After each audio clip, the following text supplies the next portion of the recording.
What's going on, guys? It's Trials Day, and it's Jav 4 Day. It's going to be a good weekend, but let's get into it. I got a build video for you guys real quick. It's another Sanguine Alchemy build, but this is a stasis one that I was telling you guys about at my last Sanguine Alchemy video. So let's get on into it. First off, just a little reminder, Sanguine Alchemy. While standing in any rift, damaging a target will mark it. You deal extra damage to marked targets and gain additional bonus damage with weapons that have a damage type matching your equipped super.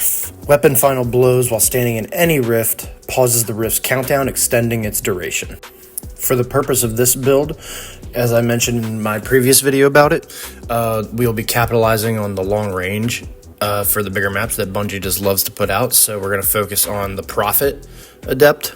Mine has Rapid Hit Precision Instrument because you can 2-tap people. If you like to be a little more close up and personal, like I do sometimes, Something New is a very good hand cannon that I grinded for, so that's what I end up using. Any other stasis weapon in the kinetic slot will also do. So now let's go ahead and get into the subclass. So for starters, we got Winter's Wrath. Maybe one day Bungie will give us a new stasis super on any of the classes, but it's definitely not going to be today. So we're stuck with this guy. For rifts, I'm going to run Empowering Rift on this subclass. You can run Healing Rift if you really want to, but Empowering Rift is really where this build truly shines. Next, we're going Burst Glide, Best Glide. Melee, we're going Penumbral Blast because it's the only option. And then the Grenade is where you can get a little more into whatever you want to do. For this build, I run Duskfield Grenade because it has the fastest cooldown, and we'll get to that in a little bit later. But running Cold Snap, if you're a Warlock, I mean, it's our best stasis grenade probably. So you could also do that, but for this purpose of this build, I'm running a Duskfield Grenade. Next, looking at our aspects, I'm running Glacial Harvest. Freezing targets create stasis shards around the frozen targets. Higher tier combatants create more shards. While Glacial Harvest is equipped, picking up stasis shards grants stacks of frost armor. So basically, by just freezing people, I get stasis overshield, which overshields in PvP. Huge dubs. And then I also run Bleak Watcher on this, which is when you eat your grenade, you can make a stasis turret. This is where the cooldown for the grenade comes in because I can basically have this up very quick. The way I use this, especially when paired with the Prophet, where I'm at a further range, if I get someone down, I want to be able to lock down that res. So being able to throw a stasis turret over by that res, even if they shoot it down, it still gives me enough time to maybe get over there and lock down the res and hold competitive lanes so they can't do anything about it. Next, while looking at our fragments, I start off with Whisper of Reversal. While you have Frost Armor, melee damage slows your target.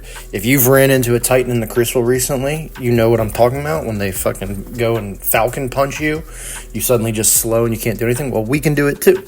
So as long as we have Frost Armor, which means we just have to freeze someone beforehand and then deal a punch. So it's very helpful there. Next, we have Whisper of Rhyme. Your Frost Armor has increased duration and maximum stat count. That just makes it so you hold on to it longer, your overshield lasts longer, and it's better. Next, we have Whisper of Conduction. Nearby stasis shards track to your position. This one's a little bit of a freebie because you get the plus 10 Rezeal and plus 10 Intellect, but it also is very helpful when you freeze someone and maybe you couldn't slide up and shotgun them, but you can still collect your stasis shards from a distance. You don't actually have to go in there to get your overshield.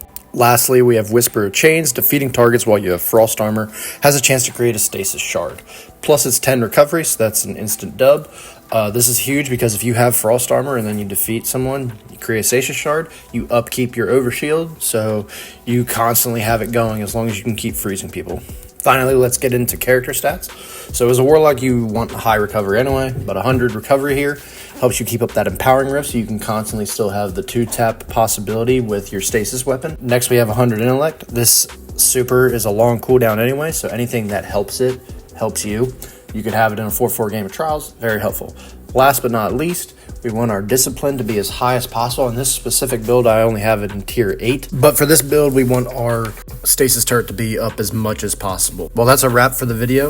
If you liked it, please like and subscribe and hit the bell next to subscribe to get notifications for more videos like this and other videos I put out in the future. Enjoy your weekend. Enjoy Trials weekend on Jav 4, best map. Hope to catch you out there in Trials, and GG's.